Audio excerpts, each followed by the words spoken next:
Et si vos rêves cachaient des mondes aussi réels que notre réalité? Préparez-vous à franchir les frontières de l'impossible. Voici 5 histoires oniriques imaginées par Howard Phillips Lovecraft. Polaris de Howard Phillips Lovecraft.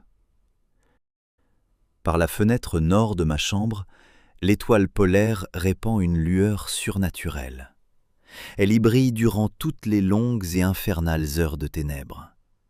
Et lorsque vient l'automne, quand les vents du nord jurent et gémissent, quand les arbres du marais aux feuilles rouges se murmurent des choses au cœur de la nuit, sous les cornes de la lune décroissante, je m'assieds près de la fenêtre et contemple cette étoile. À mesure que passent les heures, la scintillante Cassiopée descend des hauteurs du ciel en vacillant, tandis que le grand chariot s'élève lourdement derrière les arbres du marais, noyé de vapeur et ballotté par le vent nocturne. Peu avant l'aube, Arcturus clignote d'un rouge sombre au-dessus du cimetière dressé sur le petit tertre, et la chevelure de Bérénice miroite étrangement au loin dans l'Orient mystérieux.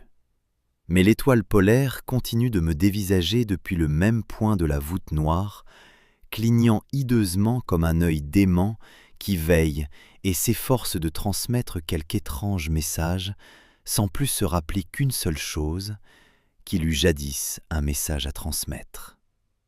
Parfois, lorsque le ciel est couvert, je parviens à dormir. Je me souviens parfaitement de la nuit de la grande aurore, lorsque les effroyables fulgurations d'une lumière démoniaque dansèrent au-dessus du marais.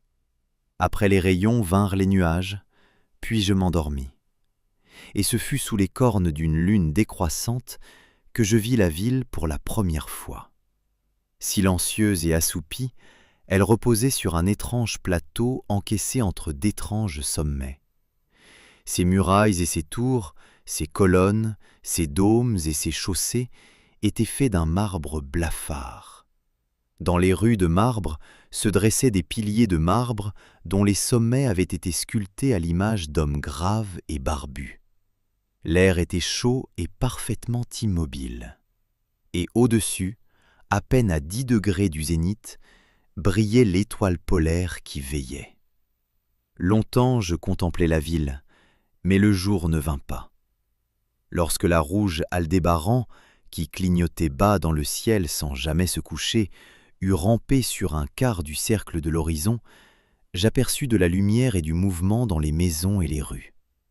Des silhouettes étrangement vêtues, mais qui me parurent aussitôt nobles et familières, circulaient au dehors. Et sous les cornes de la lune décroissante, des hommes s'entretenaient avec sagesse dans une langue que je comprenais, bien qu'elle ne ressemblât à aucune de celles que j'avais jamais connues. Puis, lorsque la rouge Aldébaran eut parcouru plus de la moitié de l'horizon, les ténèbres et le silence retombèrent. À mon réveil, je n'étais plus le même. La vision de la ville s'était gravée dans ma mémoire, et un autre souvenir, plus vague, s'était éveillé dans mon âme, sans que je pusse encore en discerner la nature. Par la suite, durant les nuits nuageuses où je parvenais à dormir, je revis souvent la ville, tantôt sous les cornes de cette lune décroissante, tantôt sous les brûlants rayons jaunes d'un soleil qui ne se couchait jamais, mais tournait très bas autour de l'horizon. Et durant les nuits claires, l'étoile polaire me dévisageait d'un air plus mauvais que jamais. Peu à peu, je me demandais quelle pouvait être ma place dans cette ville bâtie sur l'étrange plateau entre les étranges sommets. Tout d'abord, satisfait de contempler la scène comme une présence incorporelle à laquelle rien n'échappait, je désirais à présent déterminer le lien qui m'unissait à elle et exprimer mes pensées parmi les hommes graves qui, chaque jour, s'entretenaient sur le place public. Je me disais, ceci n'est pas un rêve, car par quel moyen pourrais-je prouver que cette autre existence est plus réelle, celle que je mène dans la maison de pierre et de briques, située au sud du sinistre marais et du cimetière dressé sur le petit tertre, où l'étoile polaire plonge chaque nuit son regard par ma fenêtre du nord. Une nuit, Tandis que j'écoutais les discours prononcés sur la grande place ornée de nombreuses statues, je sentis s'opérer un changement et compris que j'avais enfin pris une forme corporelle. Je n'étais d'ailleurs nullement un étranger dans les rues d'Olatoé, qui s'élèvent sur le plateau de Sarkis entre les sommets de Noton et de Kadiphonèque. C'était mon ami Alos qui parlait, et son discours réjouissait mon âme, car il était celui d'un homme véritable et d'un patriote. Cette nuit-là, nous avions appris la chute de Daïkos et l'avancée des Inoutos, ces démons jaunes, trapus et infernaux qui, 5 années auparavant, avaient surgi de l'ouest inconnu pour ravager les confins de notre royaume, avant de mettre nos villes en état de siège. Après s'être emparés des places fortifiées situées au pied des montagnes, ils avaient désormais la route libre jusqu'au plateau, à moins que chaque citoyen ne trouvât en lui la force de 10 hommes pour leur résister. Car ces créatures trapues excellaient dans l'art de la guerre et ignoraient les scrupules de l'honneur qui empêchaient nos hommes de Lomar, de haute stature et aux yeux gris, de conquérir sans merci. Mon ami Alos commandait toutes les forces du plateau, et sur lui reposait le dernier espoir de notre patrie. Ce soir-là, il parla des périls qu'il nous faudrait affronter, et exhorta les hommes d'Olatoé, les plus vaillants de tous les Lomariens, à perpétuer les traditions de leurs ancêtres. Jadis, contraints de quitter Zobna et de marcher vers le sud devant la progression de l'immense calotte glaciaire, de même que nos descendants devraient un jour fuir la terre de Lomar, ceux-ci avaient courageusement et victorieusement balayé les Gnofkes velus, cannibales aux longs bras, qui leur barraient la route. Alos refusa cependant de m'accorder un rôle de guerrier, car j'étais faible et sujet à d'étranges évanouissements lorsque j'étais soumis à l'effort et aux privations. Mais nul dans la ville n'avait la vue aussi perçante que la mienne, malgré les longues heures que je consacrais chaque jour à l'étude des manuscrits pnacotiques et de la sagesse des pères de Zobna. Aussi mon ami, ne voulant pas me condamner à l'inaction, m'honora-t-il d'une mission dont l'importance ne le cédait à aucune autre. Il m'envoya à la tour de guet de Tapnen, afin que j'y serve Dieu à notre armée. Si les Inoutos tentaient d'atteindre la citadelle en empruntant l'étroit défilé derrière le pic de Noton et de surprendre ainsi la garnison, je devais allumer le feu de signal qui avertirait les soldats aux aguets et sauverait la ville d'un désastre immédiat. Je gravis seul la tour, car tous les hommes robustes étaient nécessaires dans les défilés, plus bas. Mon esprit vacillait sous l'effet de l'excitation et de l'épuisement, car je n'avais pas dormi depuis de nombreux jours. Pourtant, ma résolution demeurait inébranlable, car j'aimais ma terre natale de Lomar et la cité de marbre d'Olatoé qui s'élève entre les sommets de Noton et de Kadiphonèque. Mais lorsque je me tins dans la chambre la plus haute de la tour, j'aperçus les cornes de la lune décroissante, rouges et sinistres, tremblant à travers les vapeurs suspendues au-dessus de la lointaine vallée de Banof. Et, par une ouverture pratiquée dans le toit, scintillait la pâle étoile polaire, palpitant comme si elle eût été vivante et me dévisageant à la manière d'un démon tentateur. Il me sembla que son esprit me soufflait de funestes conseils, me berçant vers une traîtresse somnolence au moyen d'une promesse maudite et rythmée qu'il répétait sans fin. « Dors, veilleur, jusqu'à ce que les sphères aient accompli 26 000 années et que je revienne au lieu même où je brûle aujourd'hui. Bientôt d'autres étoiles s'élèveront jusqu'à l'axe des cieux, des étoiles qui apaisent et bénissent par la douceur de l'oubli. Ce n'est qu'au terme de mon cycle que le passé viendra troubler ta porte. » En vain luttai-je contre la torpeur, cherchant à rattacher ces étranges paroles à quelque savoir céleste appris dans les manuscrits pnacotiques. Ma tête, lourde et chancelante, retomba sur ma poitrine. Lorsque je relevai de nouveau les yeux, je me trouvai dans un rêve. L'étoile polaire grimaçait derrière une fenêtre, au-dessus des horribles arbres oscillants d'un marais rêvé. Et je rêve encore. Dans ma honte et mon désespoir, il m'arrive de hurler avec frénésie, suppliant les créatures de ce rêve qui m'entourent de me réveiller avant que les Inutos ne remontent le défilé derrière le pic de Nothon et ne prennent la citadelle par surprise. Mais ces créatures sont des démons, car elles rient de moi et prétendent que je ne rêve pas. Elles se moquent de moi tandis que je dors, alors même que l'ennemi jaune et trapu rampe peut-être silencieusement vers nous. J'ai failli à mon devoir et trahi la cité de marbre de l'Atoé. J'ai trahi la confiance d'Alos, mon ami et mon commandant. Pourtant, les ombres de mon rêve continuent de me railler.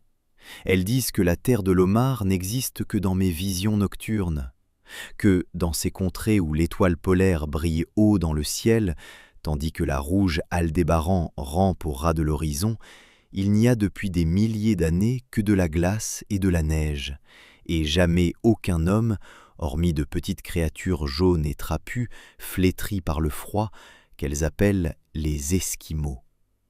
Et tandis que je me débats dans les tourments de ma faute, désespéré de sauver la ville dont le péril grandit à chaque instant, m'efforçant en vain de m'arracher à ce rêve contre nature d'une maison de pierre et de briques située au sud d'un sinistre marais et d'un cimetière dressé sur un petit tertre, l'étoile polaire, malfaisante et monstrueuse, me dévisage depuis la voûte noire, clignant hideusement comme un œil dément qui veille et s'efforce de transmettre quelque étrange message, sans plus se rappeler qu'une seule chose, qu'il eut jadis un message à transmettre. Céléphaïs de Howard Phillips Lovecraft. Dans un rêve, Curanès vit la cité au creux de la vallée, le rivage de la mer au-delà, le sommet enneigé dominant les flots, et les galères aux couleurs éclatantes qui quittaient le port en direction des contrées lointaines où la mer rejoint le ciel. Ce fut également en rêve qu'il reçut le nom de Curanès, car, à l'état de veille, on l'appelait autrement. Peut-être était-il naturel qu'il se rêvât un nouveau nom, dernier représentant de sa lignée, seul parmi les millions d'êtres indifférents de Londres, il ne restait guère de gens pour lui parler et lui rappeler qui il avait été.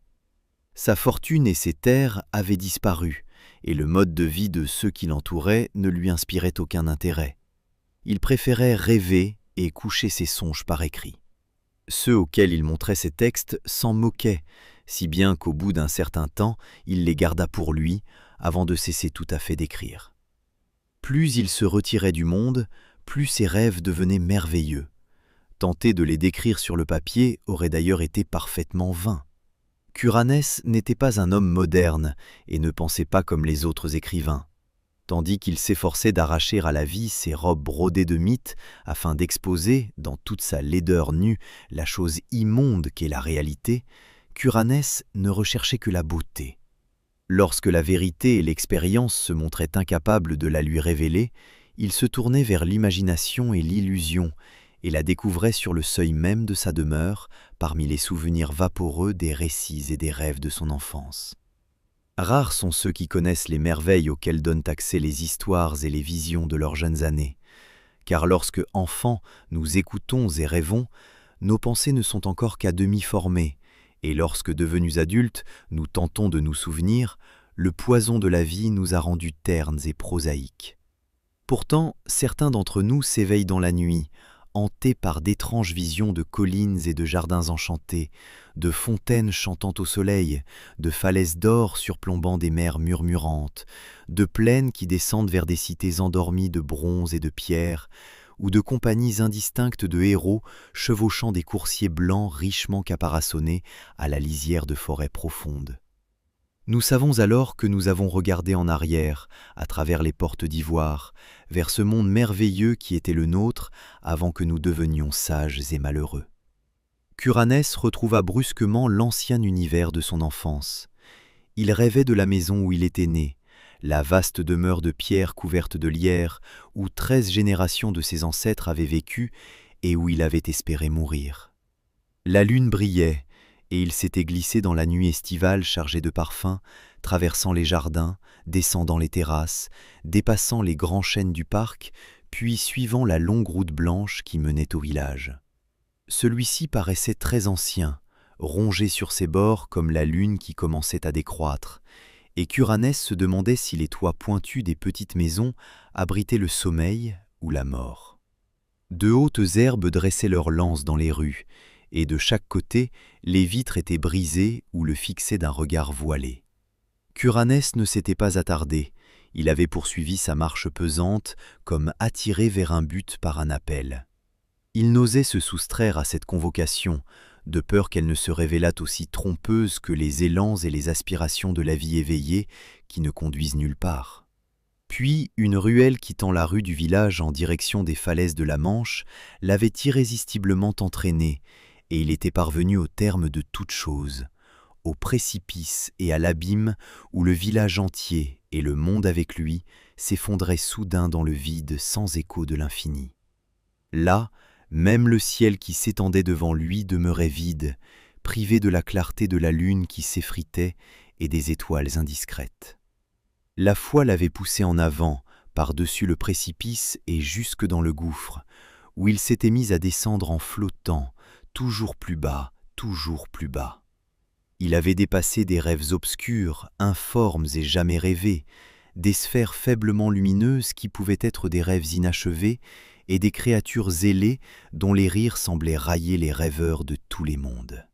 Une déchirure avait alors paru s'ouvrir dans les ténèbres devant lui, et il avait aperçu la cité de la vallée, étincelant d'un éclat radieux, très loin au-dessous, avec la mer et le ciel pour toile de fond, et une montagne couronnée de neige près du rivage. Curanès s'était réveillé à l'instant même où il découvrait la cité. Pourtant, ce bref regard lui avait suffi pour savoir qu'il ne pouvait s'agir que de Séléphaïs, dans la vallée d'Ouot-Nargaï, au-delà des collines tanariennes. Son esprit y avait séjourné durant toute l'éternité d'une heure, par un après-midi d'été depuis longtemps disparu, lorsqu'il avait échappé à la surveillance de sa nourrice et laissé la chaude brise marine l'endormir tandis qu'il observait les nuages depuis la falaise voisine du village. Il avait protesté lorsqu'on l'avait retrouvé, réveillé et ramené chez lui, car au moment précis où on l'arrachait au sommeil, il s'apprêtait à embarquer sur une galère d'or pour gagner ces régions fascinantes où la mer rejoint le ciel. À présent, il éprouvait la même rancœur envers le réveil, car après 40 années de lassitude, il avait enfin retrouvé sa cité fabuleuse. Mais 3 nuits plus tard, Curanès revint à Séléphaïs. Comme la première fois, il rêva d'abord du village endormi ou mort, puis de l'abîme dans lequel il fallait descendre en silence. La déchirure apparut de nouveau, et il contempla les minarets étincelants de la cité, vit les gracieuses galères se balancer à l'ancre dans le port bleu, et regarda les ginkgos du mont Haran onduler sous la brise marine. Cette fois cependant, il ne fut pas arraché à sa vision. Tel un être pourvu d'ailes, il descendit peu à peu vers une colline herbeuse, jusqu'à ce que ses pieds se posent doucement sur le gazon. Il était véritablement revenu dans la vallée d'Ouot-Nargaï et dans la splendide cité de Séléphaïs. Curanès descendit la colline parmi les herbes parfumées et les fleurs éclatantes. Il franchit les eaux bouillonnantes du Naraxa par le petit pont de bois où, tant d'années auparavant, il avait gravé son nom, puis traversa le bosquet murmurant jusqu'au grand pont de pierre qui s'élevait près de la porte de la cité. Tout était demeuré comme autrefois. Les murailles de marbre n'avaient pas perdu leur couleur, pas plus que les statues de bronze poli qui les surmontaient ne s'étaient ternies. Curanès comprit qu'il n'avait pas à trembler à l'idée de voir disparaître les choses qu'il connaissait. Même les sentinelles des remparts étaient les mêmes, toujours aussi jeunes que dans son souvenir. Lorsqu'il pénétra dans la cité, franchissant les portes de bronze et foulant les dalles d'onyx, les marchands et les conducteurs de chameaux le saluèrent comme s'il ne les avait jamais quittés. Il en alla de même dans le temple de turquoise de Nat-Hortat, où les prêtres saints d'orchidées lui apprirent que le temps n'existait pas en Ouot-Nargaï, et qu'il n'y avait là qu'une jeunesse perpétuelle. Curanès suivit ensuite la rue des Piliers jusqu'à la muraille tournée vers la mer, où se rassemblaient les négociants, les marins et d'étranges hommes venus des régions où la mer rejoint le ciel. Il resta longtemps en ce lieu, contemplant le port lumineux, où les vaguelettes étincelaient sous un soleil inconnu, et où des galères venues de contrées lointaines se balançaient légèrement sur les eaux. Il regarda également le mont Aran s'élever avec majesté depuis le rivage, ses pentes inférieures couvertes d'arbres verdoyants qui ondulaient sous la brise, et son sommet blanc touchant le ciel. Plus que jamais, Curanès désirait embarquer sur une galère pour gagner les pays lointains dont il avait entendu tant de récits extraordinaires. Il partit donc à la recherche du capitaine qui, autrefois, avait accepté de l'y conduire. Il retrouva cet homme, Atib, assis sur le même coffre d'épices que jadis, et celui-ci ne semblait pas avoir conscience que le temps se fût écoulé. Ils gagnèrent ensemble, à la rame, une galère ancrée dans le port, puis, après avoir donné leurs ordres aux rameurs, s'élancèrent sur les houles de la mer sérénérienne, qui mène jusqu'au ciel. Durant plusieurs jours, ils glissèrent au rythme des ondulations de l'eau, avant d'atteindre enfin l'horizon, là où la mer rejoint le ciel. La galère ne marqua aucune pause. Elle se mit simplement à voguer dans l'azur, parmi des nuages laineux teintés de rose. Très loin sous la quille, Curanès apercevait des terres, des fleuves et des cités étranges, d'une beauté sans égale, qui s'étendaient nonchalamment sous une lumière solaire, ne paraissant jamais devoir diminuer ni disparaître.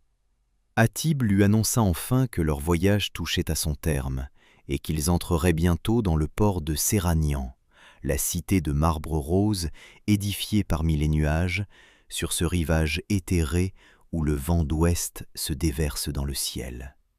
Mais au moment où apparut la plus haute des tours sculptées de la cité, un bruit retentit quelque part dans l'espace, et Curanès s'éveilla dans sa mansarde londonienne. Durant de longs mois, Curanès rechercha en vain la merveilleuse cité de Séléphaïs et ses galères qui voguaient vers le ciel. Ses rêves l'emportèrent dans quantité de lieux somptueux dont nul n'avait jamais entendu parler, mais aucune des personnes qu'il rencontra ne put lui indiquer comment atteindre Haute Nargaï, au-delà des collines tanariennes. Une nuit, il survola de sombres montagnes où brûlaient de faibles feux de camps solitaires, séparés par d'immenses distances, et où d'étranges troupeaux hirsutes cheminaient au son des clochettes attachées aux bêtes qui les guidaient. Dans la partie la plus sauvage de cette région montagneuse, si reculée que peu d'hommes avaient jamais pu la voir, il découvrit une muraille, ou peut-être une chaussée de pierre, d'une antiquité monstrueuse, qui zigzaguait entre les crêtes et les vallées. Elle était trop gigantesque pour avoir jamais été élevée par des mains humaines, et si longue que l'on ne pouvait en apercevoir aucune des extrémités. Au-delà de cette muraille, dans la grisaille de l'aube, il parvint dans un pays de jardins singuliers et de cerisiers. Lorsque le soleil se leva, il découvrit une telle profusion de beauté, fleurs rouges et blanches, feuillages et pelouses verdoyants, sentiers immaculés, ruisseaux étincelants comme des diamants, petits lacs bleus, ponts sculptés et pagodes aux toits rouges, que, durant un instant, son pur ravissement lui fit oublier Séléphaïs. Mais il s'en souvint de nouveau en suivant un chemin blanc qui conduisait à une pagode aux toits rouges. Il aurait interrogé les habitants de ce pays à son sujet s'il n'avait découvert que nul être humain n'y vivait, mais seulement des oiseaux, des abeilles et des papillons. Une autre nuit, Curanès gravit sans fin un escalier en colimaçon taillé dans une pierre humide, avant d'atteindre la fenêtre d'une tour qui dominait une vaste plaine et un fleuve éclairé par la pleine lune. Dans la cité silencieuse qui s'étendait depuis les rives du cours d'eau, il crut reconnaître quelques détails, quelques dispositions qui lui avaient autrefois été familières. Il serait descendu demander le chemin d'Haute Nargaï si une effroyable lueur d'aurore n'avait soudain crépité depuis un lieu lointain, au-delà de l'horizon, révélant la ruine et l'extrême ancienneté de la cité, les eaux stagnantes du fleuve envahies de roseaux et la mort étendue sur ce pays depuis le jour où le roi Kinaratolis était revenu de ses conquêtes pour y découvrir la vengeance des dieux. Curanès poursuivit ainsi sa vaine quête de la merveilleuse Séléphaïs et de ses galères qui voguent dans le ciel jusqu'à Séranian. Il contempla quantité de prodiges et échappa même de justesse un jour au grand prêtre qu'on ne saurait décrire, lequel dissimule son visage sous un masque de soie jaune et demeure seul dans un monastère préhistorique de pierre sur le froid plateau désertique de Leng. Avec le temps, les mornes intervalles du jour lui devinrent si insupportables qu'il se mit à acheter des drogues afin de prolonger ses périodes de sommeil.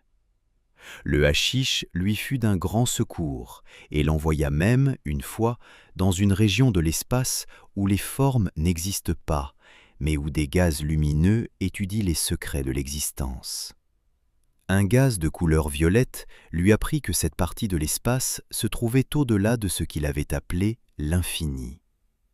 Ce gaz n'avait encore jamais entendu parler de planètes ni d'organismes, et il identifia simplement Curanès comme un être venu de l'infini où existe la matière, l'énergie et la gravitation.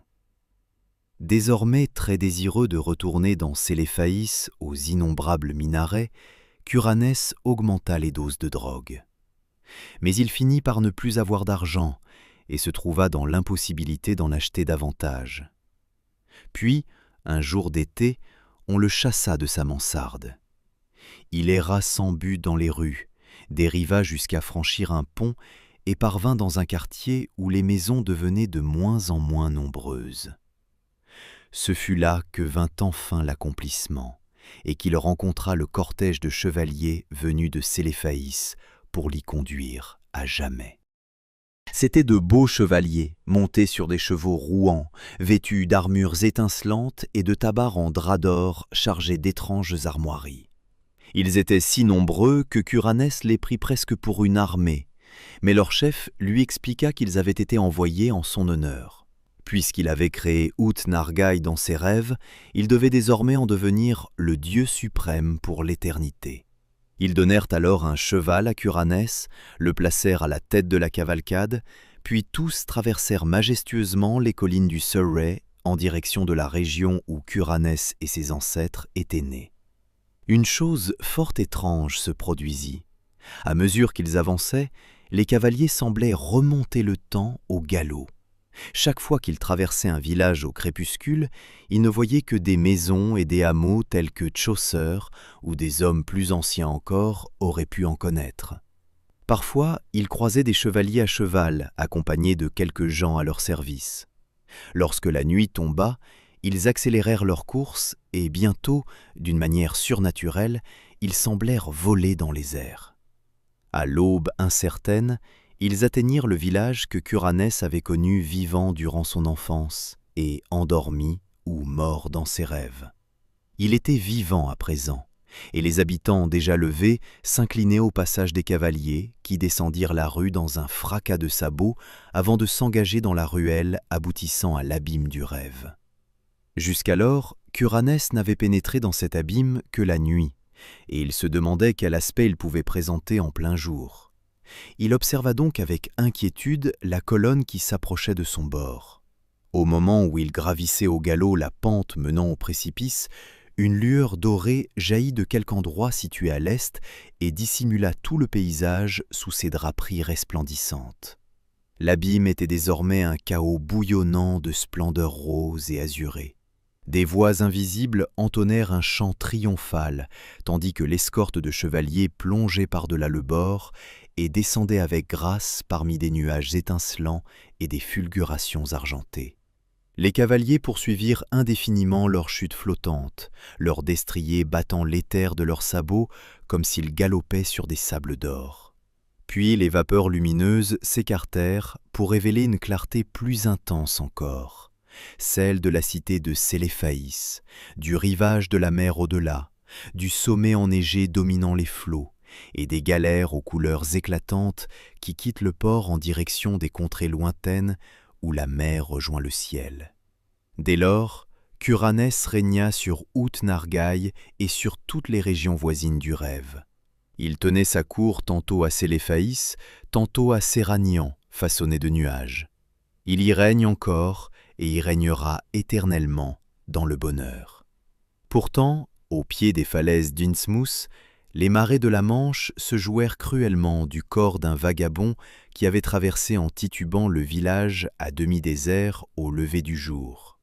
Elles s'en jouèrent avant de le rejeter sur les rochers, près de Trevor Towers couverte de lierre, où un brasseur millionnaire, d'une obésité remarquable et particulièrement odieux, jouit, à prix d'argent, de l'atmosphère d'une noblesse éteinte. Ex Oblivion de Howard Phillips Lovecraft. Lorsque mes derniers jours furent venus et que les hideuses vétilles de l'existence commencèrent à me pousser vers la folie, pareilles aux petites gouttes d'eau que les tortionnaires laissent tomber sans relâche au même endroit sur le corps de leur victime, je chérissais le lumineux refuge du sommeil. Dans mes rêves, je retrouvais un peu de cette beauté que j'avais vainement cherchée dans la vie, et j'errais parmi d'anciens jardins et des bois enchantés. Une fois, alors que le vent était doux et chargé de parfums, j'entendis l'appel du sud, et je naviguai sans fin, avec langueur, sous des étoiles inconnues. Une autre fois, tandis que tombait une pluie légère, je glissai dans une barque le long d'une rivière souterraine où jamais ne brillait le soleil, jusqu'à atteindre un autre monde baigné d'un crépuscule pourpre, peuplé de tonnelles iridescentes et de roses immortelles. Et une fois encore, je parcourus une vallée dorée qui menait à des bosquets obscurs et à des ruines, avant de s'achever devant une immense muraille verdie par des vignes séculaires et percée d'une petite porte de bronze. Bien souvent, je traversais cette vallée, et chaque fois je m'attardais plus longtemps dans cette pénombre spectrale où les arbres gigantesques se tortillaient et se tordaient en forme grotesque, tandis que le sol gris et humide s'étendait d'un tronc à l'autre, laissant parfois apparaître les pierres moisies de temples ensevelis. Et toujours, mes rêveries avaient pour but l'immense muraille envahie de vignes et la petite porte de bronze qui s'y trouvait. Avec le temps, à mesure que les jours d'éveil devenaient de moins en moins supportables par leur grisaille et leur monotonie, je me laissais souvent dériver dans une paix opiacée à travers la vallée et les bosquets obscurs. Je me demandais alors comment me rendre maître de ces lieux et en faire ma demeure éternelle, afin de ne plus jamais avoir à ramper vers un monde terne, dépouillé de tout intérêt et de toute couleur nouvelle. Et lorsque je contemplais la petite porte enchâssée dans l'immense muraille, je sentais qu'au-delà s'étendait une contrée de rêves dont, une fois entré, nul ne pouvait revenir. Ainsi, chaque nuit, dans mon sommeil, je m'efforçais de découvrir le loquet secret de la porte dissimulée dans l'antique muraille couverte de lierre, tant il était habilement caché.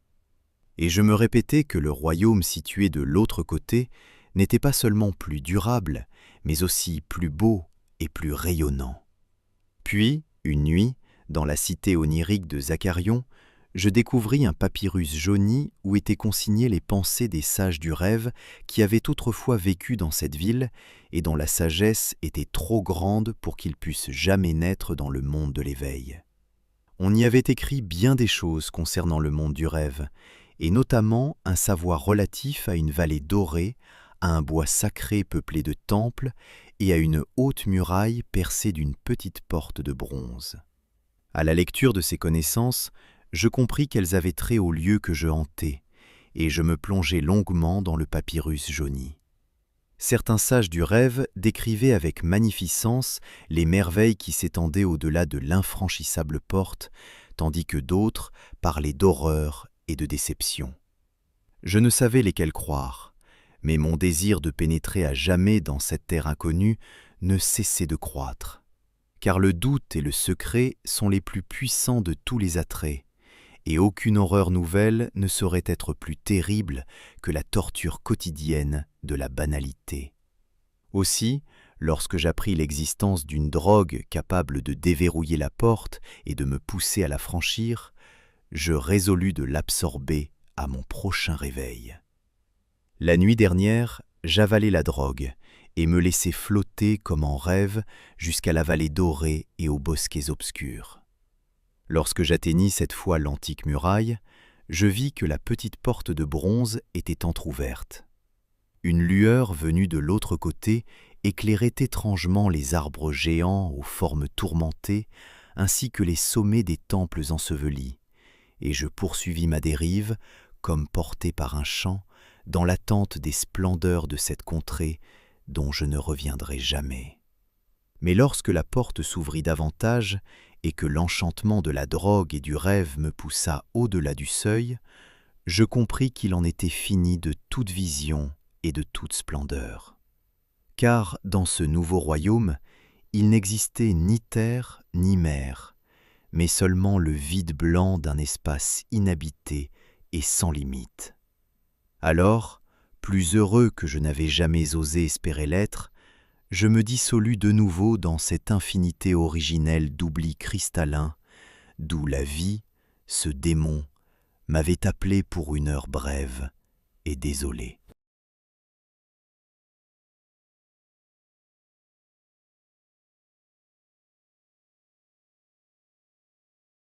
Azathoth de Howard Phillips Lovecraft.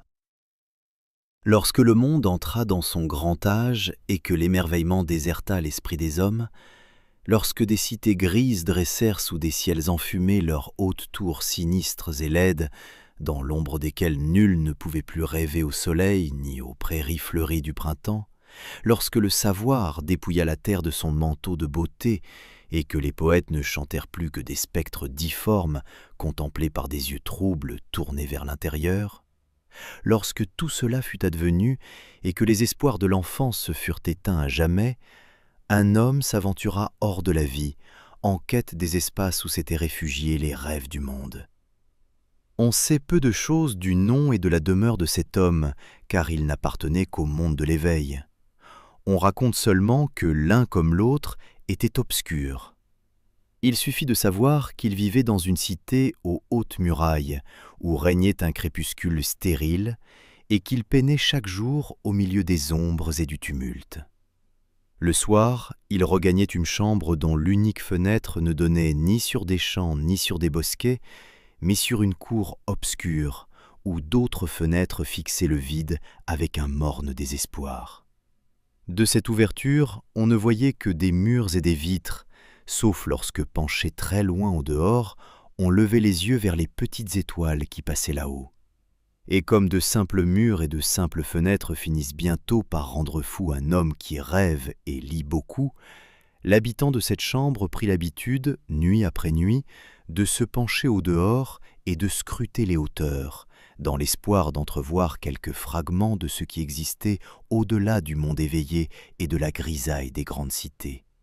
Au fil des années, il apprit à nommer les étoiles qui voguaient lentement dans le ciel et à les suivre en pensée lorsqu'elles glissaient à regret hors de sa vue. Puis son regard finit par s'ouvrir sur maintes perspectives secrètes dont aucun œil ordinaire ne soupçonne l'existence. Une nuit enfin, un gouffre immense fut franchi. Les cieux hantés de rêves descendirent en se dilatant jusqu'à la fenêtre du veilleur solitaire, mêlèrent leur souffle à l'air confiné de sa chambre et l'intégrèrent à leurs fabuleuses merveilles. Alors pénétrèrent dans la pièce de sauvages courants de minuit violet, étincelant d'une poussière d'or. Des tourbillons de poussière et de feu venus en spirale des confins ultimes de l'espace et chargés de parfums issus d'au-delà des mondes. Des océans opiacés s'y déversèrent, éclairés par des soleils qu'aucun œil ne pourra jamais contempler, et dans leurs tourbillons nageaient d'étranges dauphins et des nymphes marines venues de profondeurs oubliées. L'infini silencieux tournoya autour du rêveur et l'emporta sans même effleurer le corps qui demeurait penché, raide, hors de la fenêtre solitaire. Durant des jours qu'aucun calendrier humain n'a jamais comptés, les marées de sphères lointaines le portèrent doucement jusqu'aux rêves auxquels il aspirait, ces rêves que les hommes ont perdus. Et lorsque se furent écoulés bien des cycles, elles le déposèrent avec tendresse, endormi, sur une grève baignée par une aube verte. une grève verte embaumée de fleurs de lotus et constellée de camalotes rouges. Mémoire de Howard Phillips Lovecraft. Dans la vallée de Nice, la lune maudite, déjà décroissante, ne répand qu'une faible lueur. De ses cornes chétives, elle ouvre à sa lumière un passage à travers le feuillage mortel d'un immense upas. Et dans les profondeurs de la vallée, là où cette lumière ne parvient jamais, se meuvent des formes que nul regard ne devrait contempler. Sur chaque versant pousse une végétation épaisse et malsaine. Parmi les pierres de palais en ruine rampent des lianes malfaisantes et des plantes traçantes qui s'enroulent étroitement autour de colonnes brisées et d'étranges monolithes et soulèvent les dallages de marbre posés par des mains depuis longtemps oubliées. Dans les arbres devenus gigantesques au milieu des cours qui s'effondrent, bondissent de petits singes, tandis que des serpents venimeux et des choses écailleuses sans nom se contorsionnent en entrant et en sortant de profondes chambres au trésor. Immenses sont les pierres qui dorment sous des couvertures de mousse humide, et puissantes étaient les murailles dont elles sont tombées. Leurs bâtisseurs les dressèrent pour qu'elles demeurent à jamais, et, en vérité, elles remplissent encore noblement leur office, car sous ces pierres, le crapaud gris a établi sa demeure. Tout au fond de la vallée coule le fleuve Tann, dont les eaux visqueuses sont encombrées d'herbes. Il jaillit de sources cachées et s'écoule vers des grottes souterraines, si bien que le démon de la vallée ignore pourquoi ces eaux sont rouges et vers quelle destination elles poursuivent leur course. Le génie qui hanque les rayons de lune s'adressa au démon de la vallée. « Je suis vieux, et j'oublie bien des choses. Dis-moi quels furent les actes de ceux qui bâtirent ces ouvrages de pierre, quelle était leur apparence, et quel était leur nom. » Et le démon répondit, « Je suis mémoire, et je suis versé dans les savoirs du passé, mais moi aussi je suis vieux. Ces êtres ressemblaient aux eaux du fleuve Tann, on ne pouvait les comprendre. Je ne me souviens plus de leurs actes, car ils ne duraient qu'un instant. Leur apparence ne me revient que confusément, car elle ressemblait à celle des petits singes qui vivent dans les arbres. Mais leur nom, je m'en souviens parfaitement, car il rimait avec celui du fleuve. Ces êtres d'hier se nommaient Man, l'homme. Alors le génie regagna la lune aux cornes effilées, et le démon observa attentivement un petit singe dans un arbre qui poussait au milieu d'une cour en ruine.